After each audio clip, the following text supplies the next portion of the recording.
Hi Coimbatore மக்களே, இன்னைக்கு நம்ம எங்கே வந்திருக்கோம்னு பார்த்தீங்கன்னா கோயம்புத்தூர் பன்னிமடையில் ஒரு சூப்பரான 3BHK வீடு தாங்க பார்க்க வந்திருக்கோம். ஒரு 3 சென்ட் லேண்ட் ஏரியாவில் மேற்கு பார்த்த சைட்டில் வடக்கு பார்த்து சூப்பராக வாஸ்துப்படி கட்டியிருக்காங்க.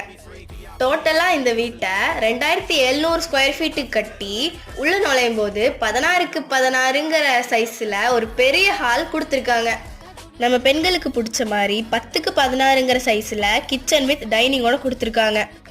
இந்த வீட்டோட இன்னொரு ஸ்பெஷாலிட்டி என்னன்னு பார்த்தீங்கன்னா 3மே மாஸ்டர் பெட்ரூமுங்க. பெட்ரூமில் கூட ஃபால் சீலிங் பண்ணி அட்டகாசமாக வச்சுருக்காங்க. வாங்க மேலே போய் இன்னும் 2 மாஸ்டர் பெட்ரூம் இருக்குது, அதையும் பார்த்துருவோம். அட, மேலேயும் நம்மளுக்கு ஒரு பெரிய ஹால் கிடைக்குதுங்க. இங்கேயும் நீங்கள் ஒரு டிவி யூனிட் பிளான் பண்ணிக்கலாம். நீங்கள் இந்த வீட்டை நேரில் பார்க்கணுன்னா ஸ்க்ரீனில் கொடுத்துருக்க மொபைல் நம்பருக்கு உடனே கால் பண்ணுங்க. பாய் மக்களே. நம்ம மித்ரன் ஹோம்ஸை மறக்காமல் சப்ஸ்கிரைப் பண்ணிடுங்க. பாய்.